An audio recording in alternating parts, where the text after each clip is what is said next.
नमस्कार, आप देख रहे हैं स्टेट न्यूज़ हरियाणा और मैं हूं अमित अमन। अभी मौजूद हैं गिंदोखर गांव के अंदर और यहां पे एक बार फिर से जो यादव खाप पंचायत के लिए एक पंचायत हुई है, तो ये सभी लोग जो आज यहाँ पे मौजूद हैं, एक पूरे 1 घंटे की मीटिंग यहाँ पे हुई है। चलिए इसके बाद में जो निष्कर्ष निकला है वो क्या निकला है और जो उद्देश्य था वो क्या था वो भी जान लेते हैं। सबसे पहले आप ये बताएं, जब आप यहाँ पे आए थे तो क्या एक उद्देश्य लेकर के आए? यहाँ आने का मेन जो उद्देश्य था वो था दुसाध खाप बनाना जी। ये दुसाध गोत्र के लिए खाप बन रही है।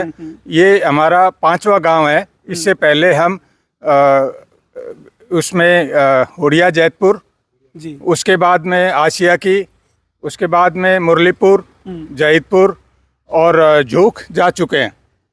तो ये हमारा नेक्स्ट स्टेप था और जितने दुसाध गांव हैं हम उनमें सभी में जाएंगे और सबसे पहले दुसाध खाप बनाएंगे, ताकि अहीरों की जब 4-5 दुसाध या दूसरे गोत्रों खापे बन जाती है तो फिर एक अहीर खांडा बनेगा जो अहीर समाज को इकट्ठा करने में और अहीर समाज का जो सामाजिक एक जो संगठन है वो बनाने में हमें आसानी रहेगी।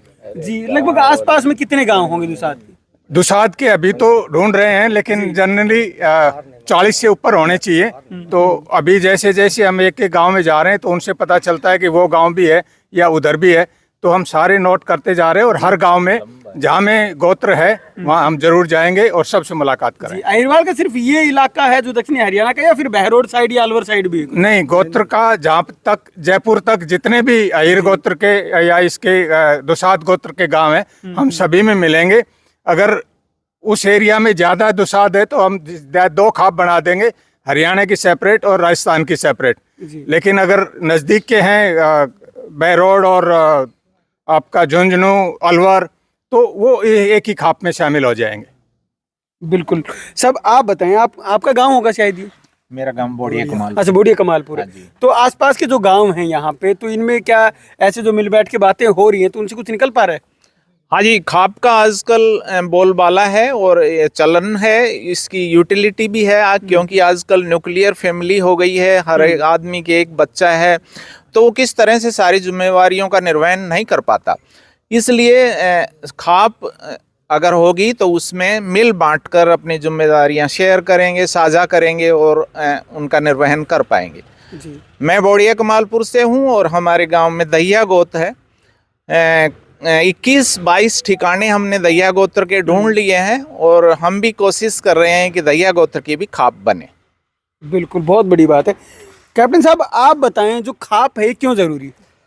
खाप का हमारा मेन मकसद है खाप इकट्ठा करने का। पहले भी हमारी अहीरों की कई खापें थी, अभी भी 2-3 खाप आपको पता है। दिल्ली डाबर खाप है, पचगावा प्रधान है हमारा, जो 7 गांवों की प्रधानी है जिनके पास राजवीर मास्टर आज के दिन प्रधान है, उसका खाप हमारी पहले भी थी। लेकिन एक दौर ऐसा आया जिसके अंदर राजनीतिक जो नेता थे उन्होंने इस खाप को धीरे धीरे खत्म कर दिया कि जहाँ पर खाप बैठ गई तो राजनीतिक नेताओं की वहाँ पूछ कम हो जाती है, वो खाप उनके बीच में दखलंदाजी देती है और राजनेता अपने स्वार्थ के लिए, सिर्फ अपने वोट के लिए, अपनी गद्दी के लिए काम करते हैं, कोई भी हो, लेकिन उनको समाज से या कौम से मतलब नहीं रहता। और अब जो हम खाप खड़ी कर रहे हैं, इस खाप के हमारा मेन मकसद है जो कुछ एक कुरीतियाँ हैं उनको दूर करें, साथ में जो हमारा समाज जो अलग अलग आजकल एक दूसरे की पहचान नहीं है। कुछ गाँव पहले वाले जितने हमारे बुजुर्ग थे वो 20-20 गाँवों में उनको जानते थे, एक दूसरे को जानते थे। अब हम जब गाँव में जाएंगे नहीं, एक जाजम पे बैठेंगे नहीं, तो हमारा पता कैसे लगेगा? अगली वाली पीढ़ी तो अपने पड़ोसियों को भूल जाएगी। अगर खाप बनेगी तो आसपास के अपने गोत्ती भाई हैं उनको सबको पहचानेंगे और जो भी हमारी समस्याएं होगी उन समस्याओं को भी हम उसी जाजम पे बैठ करके उसको मिल बांट के हल करेंगे जी। सब आप एक खाप के प्रधान भी हैं, तो खाप के ना होने से क्या क्या नुकसान है? अभी तक जो हमने 2 खाप बनाई, इससे पहले तो थी नहीं। अभी हमने देखा कि हम गांव-गांव जा रहे हैं हाई रेजिमेंट के प्रचार के लिए, लेकिन इसमें कोई संगठन नहीं बन रहा, इकट्ठे नहीं हो रहे लोग बाग, कौम के नाम से कम इकट्ठे होते हैं। तो हमने यही सोचा कि कौम के नाम से नहीं हो रहे तो शायद गोत्र के नाम से इकट्ठे जल्दी होंगे, इसलिए हमने खाप के लिए इसमें इकट्ठा होना शुरू किया है। दूसरा, खाप का मेन मकसद ये है कि इससे हम सामाजिक और राजनीतिक दोनों मंचों पे इसका इस्तेमाल कर सकते हैं। कोई समाज में कोई काम हो उसके लिए भी ठीक इसका सुधार कर सकते हैं, और गवर्नमेंट के खिलाफ भी अगर है तो इसमें इसका योगदान बहुत बड़ा होगा, जैसे जाटों में होता है जी। इसलिए हमने इसका खाप का निर्माण शुरू किया है। बिल्कुल। सब आप बताएं, क्या जो ये मंडली यहाँ पे आज इकट्ठी हुई है, क्या सलाह देंगे इनको खाप के ऊपर?